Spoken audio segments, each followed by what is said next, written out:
And I'm ashamed of those in the White House and in the media who are just fearmongers. They're reckless, they're shameless. And I'm going to call them out right now. You know Obama has Attack Watch? Yeah, I'll do the work for him. I'm going to call it Conspiracy Watch. Here's the conspiracy.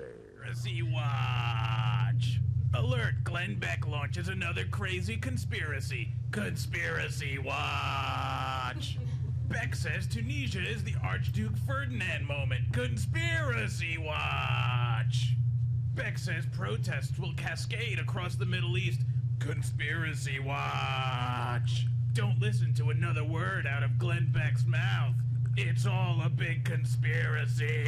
Okay, that's what everybody said. Conspiracy Watch. Yeah, that's what everybody said. Let me go to the New York Times this weekend. You would not believe the conspiracies, the demagoguery. Quote, while the popular uprisings of the Arab Spring created new opportunities for American diplomacy, it has also presented the United States with some challenges and some worst-case scenarios that would have, at one time, almost been unimaginable. Yeah, if you have puny little imaginations like at the New York Times, unimaginable. No one I can think of ever pointed out the possible problems with the Arab Spring movement. It's unheard of. What are these unimaginable claims? New York Times. Hate mongers. What if the Palestinians' quest for recognition of a state at the United Nations, despite America's pleas otherwise, landed Israel in the International Criminal Court? What if that would happen? I know it never will. Don't you hate these hate mongers at the New York Times? What if it fueled deeper resentment of the United States? No! Or touches off a new convulsion of violence in the West Bank or Gaza? Conspiracies, yes. In the process, diplomats now are in on this conspiracy that the actions of the United States could even nudge the Arab Spring towards radicalism. What? The officials privately warned of the emergency of an outwardly hostile government dominated by the Muslim Brotherhood. What? Those are good guys. Yeah. They're great. They're peacemakers. Me smoke 'em peace pipe. Remember that? The Muslim Brotherhood and the remnants of Mr. Mubarak's party. Criminal court. Fingers pointing at America. More violence against Israel. Spread of radicalism. Crazy. Poppycock. Crazy conspiracy theorists. Rubbish, I tell you. Quoting the New York Times, or if Egypt, emerging from decades of autocratic rule under President Hosni Mubarak, responds to an anti-Israel sentiment on the street and abrogates the Camp David Peace Treaty, a bulwark of the Arab-Israeli stability for 3 decades. Wow. Good thing we have these people from the New York Times to think these heady thoughts like that. Egypt abandoning the peace treaty? Turning on Israel? That can't possibly be. These are the new sons of liberty, not hate. Tomfoolery, New York Times. You're dangerous. Hypothetical outcomes seem chillingly present. What would happen if Turkey, a NATO ally that the United States is bound by treaty to defend, sent warships to escort ships to Gaza in defiance of Israel's blockade, as the Prime Minister has now threatened to do so? Turkey? Now he's talking about Turkey. Poppycock, I tell you. The hell is wrong with these people? You must stop listening. Do not listen to these people. They are dragging us in the wrong direction, and they're playing innocent the whole time. Quoting from the New York Times, a newly assertive Turkey offered a vision of a starkingly realigned Middle East. Realigned Middle East? What?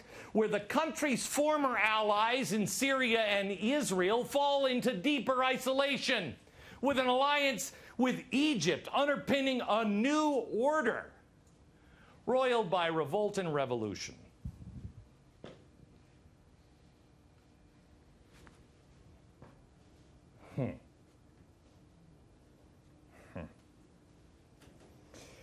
A few months ago, I stood in front of a camera just down the street. I was called by every expert. I was ridiculed in every newspaper, on every channel, including my own, roundly hammered for pointing these things out. And yet, here's the New York Times saying, nobody's thought of this. Wargaming, things that are all too possible now, it seems. I even told you that a vote on the Palestinian state was coming this fall, and the world would point their finger to the great Satan and the little Satan. If you watch this program, you knew all of this was coming. All of it. But your neighbors have been taught lies. Here's the Secretary of State. This is the most disingenuous thing I've ever seen from Hillary Clinton. And I've heard some disingenuous things like, "He loves me," from Hillary Clinton. We're facing an Arab awakening that no one could have imagined and few predicted. Let me show you, Hillary Clinton, how low you are on the think tank of life. A self-educated, former alcoholic, former DJ, 5 p.m. talk show host who's not hosting a show on that beloved and so intellectually stimulating Al Jazeera, figured it out. But you, your big, fat, cigar-smoking husband, George Soros, and the entirety of the State Department couldn't see it coming?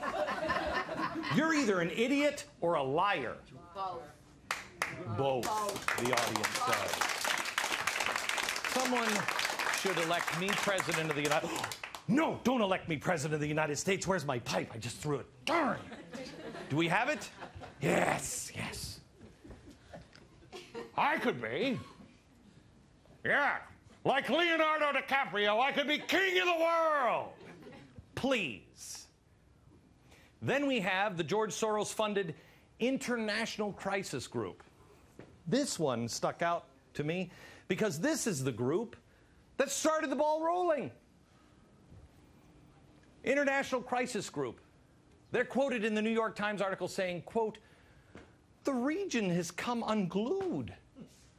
All the tools," quote, listen to this, "all of the tools the United States has marshaled in the past are no longer effective."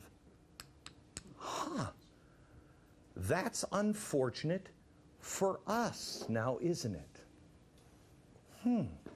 All the tools are no longer effective. And yet they're in the process of trying to give us new tools, more effective, more exciting tools. Guess who one of the founding members of ICC is? You may remember her, Cass Sunstein's wife, Samantha Power, architect of the responsibility to protect doctrine that was used to get America into the war that we're fighting for 187 days. Don't worry, it will only take us about 5. The radicals are running the show right now, and your neighbors are being lied to. It is why I started this network, so we can say the truth like this. You see the cover of New York Magazine, the first Jewish president? No, you want the truth? The cover should be this: the first Maoist president. The President Barack Obama, the truth, is the best friend Mao ever had. GBTV. The truth lives here.